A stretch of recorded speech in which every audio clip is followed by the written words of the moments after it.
একটা বোন এসছে, জেনে নেবো যে ওর কাছ থেকে ও কোন জায়গা থেকে এসেছে, ওর নাম কি এবং সমস্ত বিস্তারিত তথ্য। তো তোমার নাম কি? কবিতা মাহাতো। আচ্ছা, তোমার বাড়ি কোথায়? বাড়ি আনারমালা, পশ্চিম মেদিনীপুর ডিস্ট্রিক্ট পড়ছি। আর আচ্ছা, তো এখানে তুমি এসছো, কয়েকদিন আগে ভর্তি হয়েছো। এখানে পড়াশোনা এবং থাকা খাওয়ার ব্যবস্থা কেমন আছে? হোস্টেলটা কেমন আছে?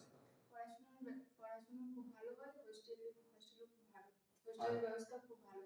আচ্ছা, পড়াশোনা এবং মাঠ বা অন্যান্য যে সমস্ত সুবিধাগুলো আছে সেগুলো কেমন মনে করছো তুমি? সেগুলো খুব ভালো হচ্ছে এখানে। আর আমাদের পশ্চিম মেদিনীপুর ডিস্ট্রিক্ট থেকে যারা দেখছে তাদেরকে বলবো এখানে খুবই সবকিছু খুব ভালো হচ্ছে, তারাও এখানে আসতে পারে। আচ্ছা, শুধু পশ্চিম মেদিনীপুর কেন, এছাড়া অন্যান্য যে সমস্ত জেলা থেকে দেখছে পশ্চিমবঙ্গের মধ্যে, তাদেরকে কি বলতে চাচ্ছ? তাদেরকেও বলতে পারি যে এখানে পড়াশোনা খুব ভালো হচ্ছে, হোস্টেলের ব্যবস্থাও খুব ভালো, মাঠও খুব ভালো হচ্ছে এখানে। Okay, thank you so much Kabita, thank you তোমার মূল্যবান সময় দেওয়ার জন্য।